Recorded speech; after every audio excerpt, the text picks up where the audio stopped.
Tere kõik väikesed ja suured taimesõbrad!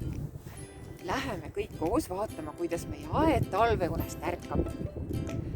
Märka ka enda kodu ümber, milliseid kevade märke sa näed. Saadan meile tore joonistus nendest. Esimesi kevadisi õitsejaid, keda võib Eestimaa looduses kohata, on harilik sarapuu.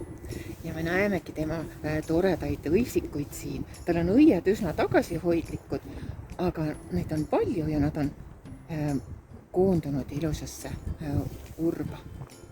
Väga vapper kevadine õitseja on lumikelluke, kes võib meid üllatada juba siis, kui lumi maas. Ja lumikellukese tunned hästi ära, ta on valget värvi ja tal ongi natukene kellukese moodi õis. Tema kohta on palju toredaid lugusid.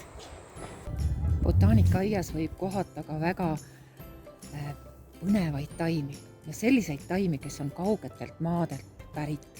Me olemegi jõudnud Jaapani nõiapuu juurde. Tema kodumaa on väga kaugel, aga näete, teda saab ka Eestimaal kasvatada. Ja tema nimi on ju ka põnev, nõiapuu.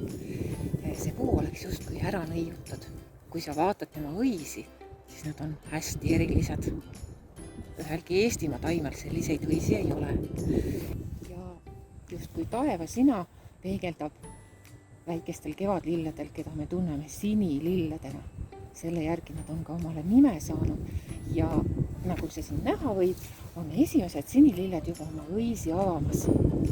Kui vaatame enda ümber, on meie aed veel alles ärkamas talveunest, aga me võime siin kohata ka esimesi värvilaike. Nagu siin on näha võrkkiiriseid ja õige varsti sa näed värve ka siin tagapool. Siin kasvavad augud ja sealpool veel teised sibulilled.